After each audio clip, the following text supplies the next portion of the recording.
os pecados. Amém.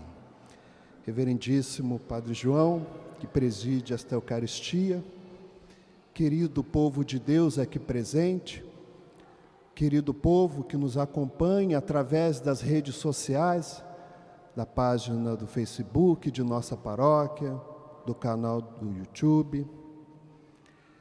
Quem é este que até o vento e o mar obedecem? Meus irmãos e irmãs, só Deus pode parar, poder por freio na sua criação, na sua natureza. Só Deus pode pôr freio.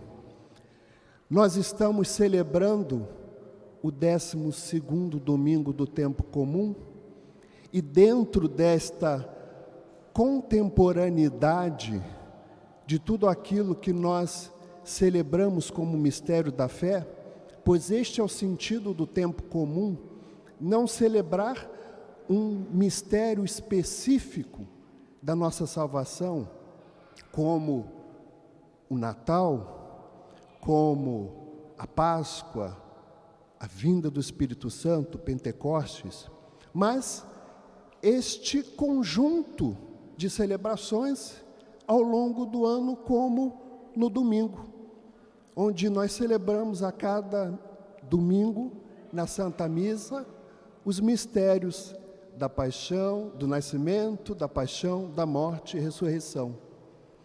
Nós continuamos, assim como os apóstolos, a ouvir na escola de Jesus a revelação do Pai sobre quem era Jesus. E neste domingo especial, nós temos o capítulo 4, um trecho do capítulo 4 do Evangelho de São Marcos, que nos traz algumas coisas muito interessantes. O trecho fala que Jesus estava perto de Cafarnaum e resolve reunir os seus discípulos e atravessar a outra margem daquele lago.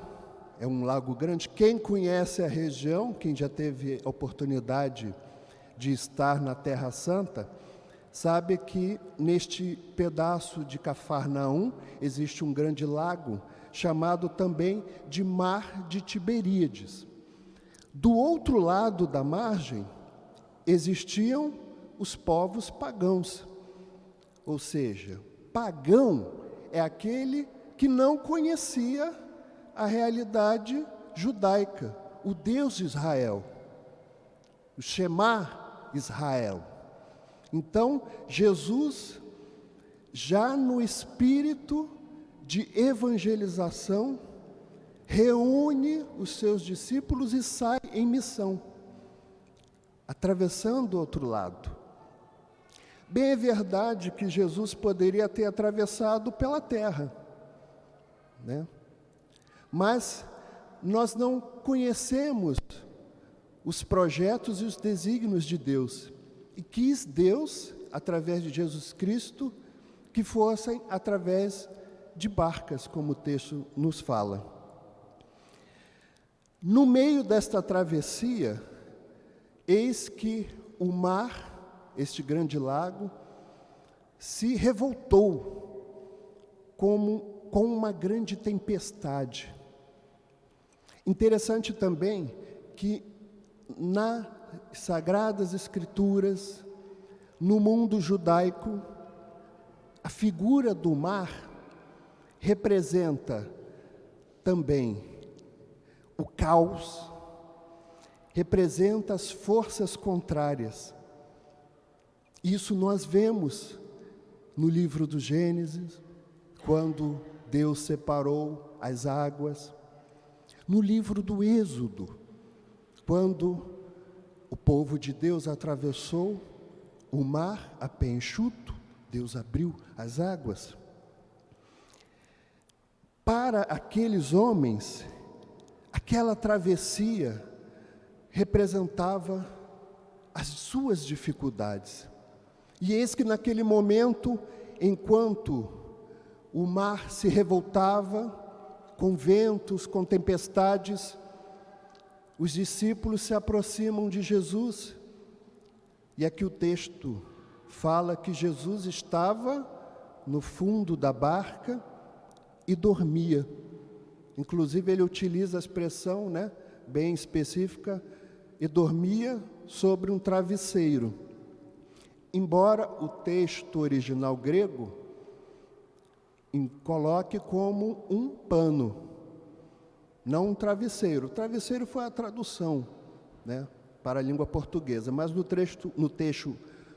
texto grego, nós temos como um pano. Então os discípulos se aproximam de Jesus e perguntam para ele: Senhor, mestre, nós estamos perecendo, ou seja, estamos afundando, e tu não se importas? Meus irmãos, alguns elementos importantes deste trecho. Primeiro, a barca do qual Jesus estava e os seus discípulos nos lembra a própria igreja, nos lembra a nossa vida. Saindo, atravessando este mar revolto de dificuldades. Todos nós, na nossa vida, deixamos a terra firme para alcançarmos um objetivo do outro lado, não é mesmo? Quando nós deixamos pai e mãe para nos unirmos em matrimônio, nós pegamos a nossa barca, o nosso barco e atravessamos, nos lançamos ao mar. Aqueles que abraçaram a vocação ministerial, aqueles que ouviram o chamado ao sacerdócio, à vida consagrada, ao ministério diaconal, também se lançam, pois é um mar de incertezas, é um mar de dúvidas. Mas aqui está a chave para a compreensão daquilo que faltou para os discípulos. E logo em seguida vem a resposta. Quando nós nos lançamos com fé no Senhor, com fé naquele que nos guiará a nossa vida.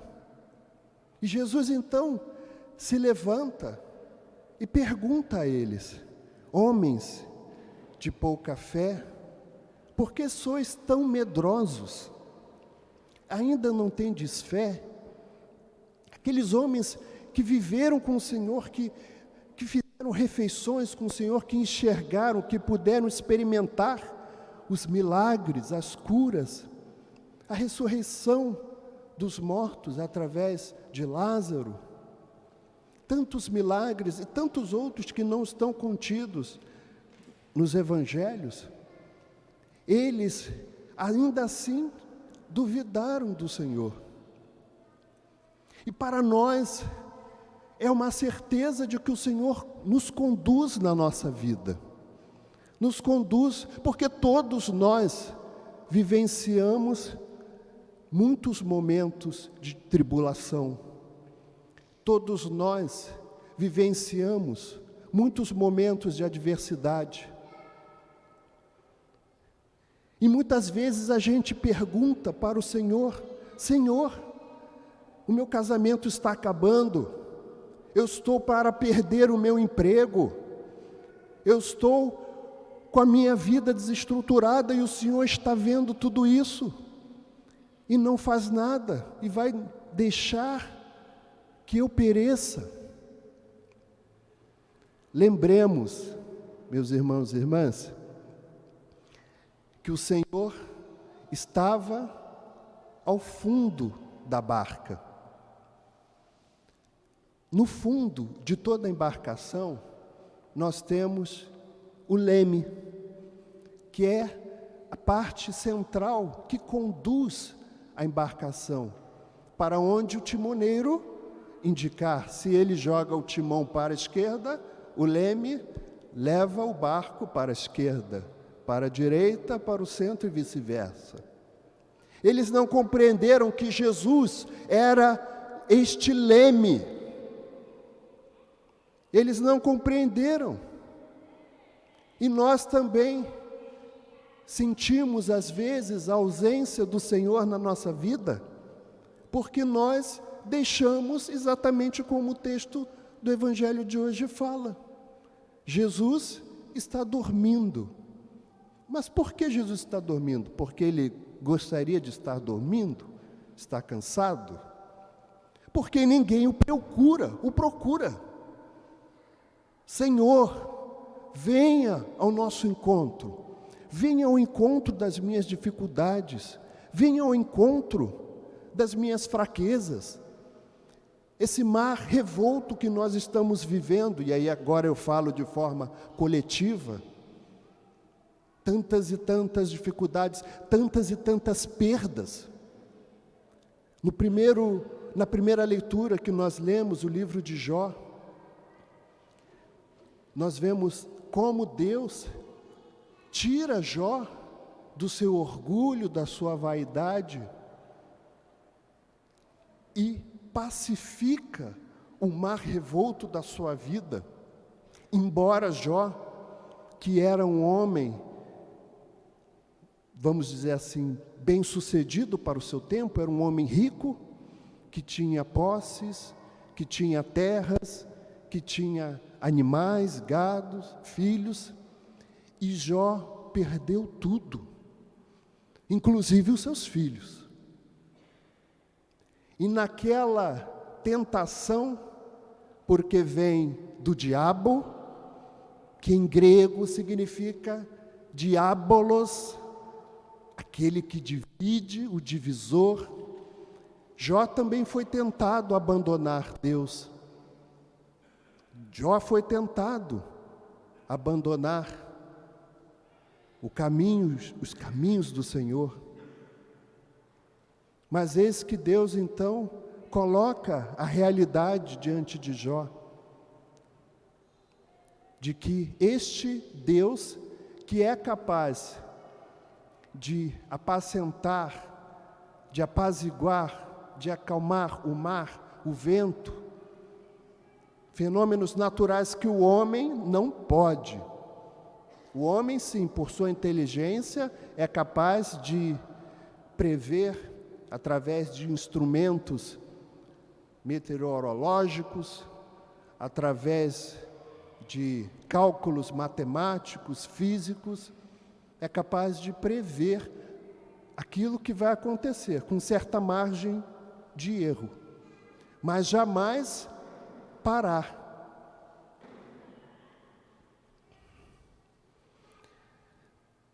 Por isso, meus irmãos, nós, nesses tempos tão difíceis, precisamos nos agarrar ao Senhor, através de uma vida de oração, através das práticas de piedade, buscar viver em comunhão com o Senhor, para que Ele esteja ao nosso lado, para que Ele esteja conduzindo a nossa vida.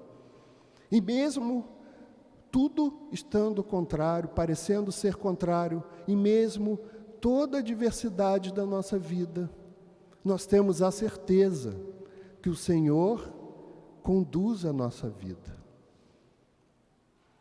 E é isso que o apóstolo Paulo, para encerrar, nos deixa como certeza na carta aos Coríntios. Portanto, se alguém está em Cristo, é uma criatura nova. O mundo velho desapareceu. Tudo agora é novo. Permitamos que o Senhor seja para nós o timoneiro, aquele que conduz a nossa vida, aquele que conduz os nossos passos. Não permitamos deixar-nos sermos tragados pelo mar das dificuldades, pelo mar das paixões, pelo mar da maldade, pelo mar da violência. Mas estendamos a mão ao Senhor, pois Ele está de braços abertos, esperando o nosso sim, esperando o nosso coração. Louvado seja nosso Senhor Jesus Cristo.